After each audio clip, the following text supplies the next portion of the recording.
नमस्कार, मेरा नाम है पीयूष तिवारी और आप देखना शुरू कर चुके हैं नवभारत लाइव। बिहार का दरभंगा जिला, आपने तो नाम सुना होगा। और हाँ, उसी दरभंगा में एक गांव है जिसका नाम है हरिनगर। पिछले कुछ दिनों से इस गांव की हवाओं में भारीपन है।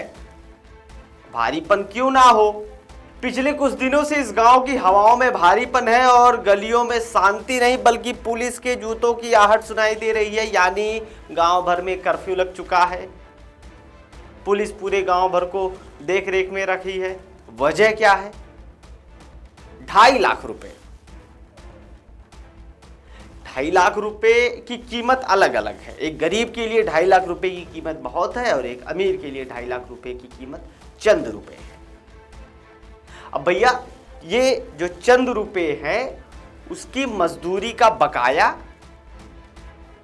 ना देने की वजह से आज ये पूरा कहानी हुई है। जो आपने थंबनेल पे पढ़ा कि पूरे गांव के ऊपर एफआईआर कर दिया गया, ST/SC एक्ट लगा दिया गया है। चंद रुपए की मजदूरी का बकाया सुनने में यह मामूली लगता है, लेकिन बिहार की जमीन पर जब मजदूरी, सम्मान और जाति आपस में टकराते हैं तो मामला कितना संगीन हो जाता है। यह हरिनगर उसका ताजा उदाहरण है। 30 जनवरी को सुबह और 4 साल का हिसाब।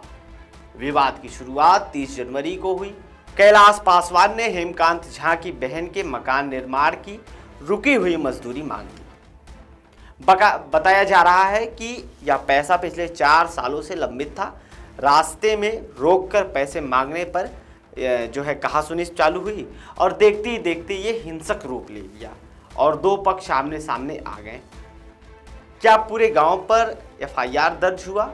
अफवाहों का बाजार गर्म हो चुका है। तमाम सोशल मीडिया पर ये चर्चाएं हो रही हैं कि भैया इतने लोगों पर एफआईआर दर्ज हो गया है, पूरे गांव पर एफआईआर दर्ज हो गया है। ये क्या वास्तव में अफवाहों का बाजार गर्म है या फिर सच में पूरे गांव पर एफआईआर दर्ज हुआ?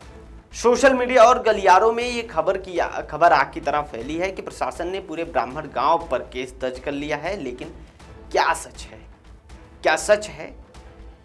बिरौल के SDPO प्रभाकर तिवारी ने साफ लहजे में इसे अफवाह करार दिया। एक्चुअली पैसा लेन देन का मामला था और पैसा का लेन देन में 30 तारीख शाम को पंचायती हुआ था। उसी क्रम में हल्का फुल्का मारपीट हुआ था और एक पक्ष के द्वारा एफआईआर भी दर्ज किया था। पूरा 31 तारीख को सुबह जो एक पक्ष के द्वारा दूसरे पक्ष के घर में घुस के मारपीट किया गया और कुछ हल्का फुल्का उनका माइनर इंजरीज हुआ है और उसके बाद एफआईआर दर्ज किया गया। एफआईआर दर्ज करके 12 लोगों को अरेस्टिंग किया गया है और टोटल नामजद एफआईआर 70 थे और अज्ञात लोगों को भी एफआईआर में दिया गया है। और हमारा अनुमंडल पुलिस पदाधिकारी 2 बार पीस कमेटी मीटिंग कर चुके हैं और वहाँ शांतिपूर्ण है, शांति है। अफोस पदाधिकारी का डिप्यूटेशन भी है और बाकी जो मुआवजा प्रक्रिया है वो भी चल रहा है, देने की प्रक्रिया चल रही है। लेकिन ग्रामीणों का आरोप है कि जो लोग उसमें पुलिस तक आई है क्या सर? तो अभी तक मैं संज्ञान में नहीं है। हम अनुमंडल पुलिस पदाधिकारी को जांच करने के लिए बोले। सर जो अंतर्गत दर्ज हुआ है, एक्ट के अंतर्गत एफआईआर का दर्ज हुआ है, कार्रवाई चल रहा है। सर, विक्रम पासवान का कहना है कि जो 4 मुख्य अभियुक्त है उनके नाम नहीं दिए गए, जिसमें से एक रेलवे के अधिकारी है। अनुमंडल पुलिस पदाधिकारी सुपरविजन में और अनुसंधानकर्ता जो हमारा है उनका स्टेटमेंट लिया जाएगा और जो भी अनुसंधान में है दोषी, हम बार बार बोल रहे हैं आप लोगों को, दोषी के ऊपर कार्रवाई किया जाएगा। निर्दोष है तो उनके ऊपर कार्रवाई नहीं होगा। Thank you. प्रशासन के मुताबिक गांव की 3000 की आबादी में से केवल 70 नामजद और 150 अज्ञात पर एफआईआर दर्ज हुआ। पुलिस वीडियो फोटोज खंगाल रही है ताकि बेगुनाह ना फंसे। अब तक 6 ऐसे लोगों के नाम हटाए जा चुके हैं जो घटना के वक्त गांव में थे ही नहीं, लेकिन फिर भी उनके ऊपर ST/SC एक्ट लगवा दिया, एफआईआर दर्ज करवा दिया गया।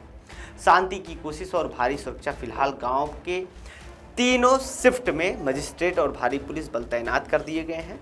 बिरौल के SDM शशांक राज और SDPO ने शांति समिति की बैठक कर लोगों को समझाया कि कानून अपना काम कर रहा है और किसी भी निर्दोष को सजा नहीं होनी चाहिए। ये सवाल है।